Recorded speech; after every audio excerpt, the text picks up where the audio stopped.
What's the meaning of cosmologist?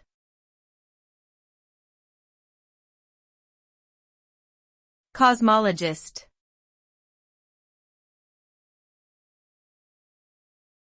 Cosmologist.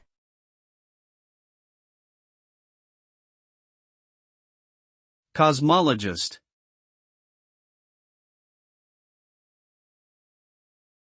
Cosmologist.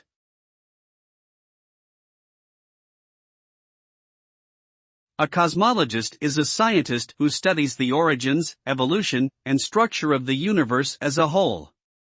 They use various theoretical models and observations to understand how the universe came to be, including the formation of galaxies, stars, and planets.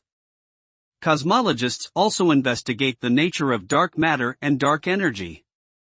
In addition to conducting research, they may also teach and communicate their findings to the public.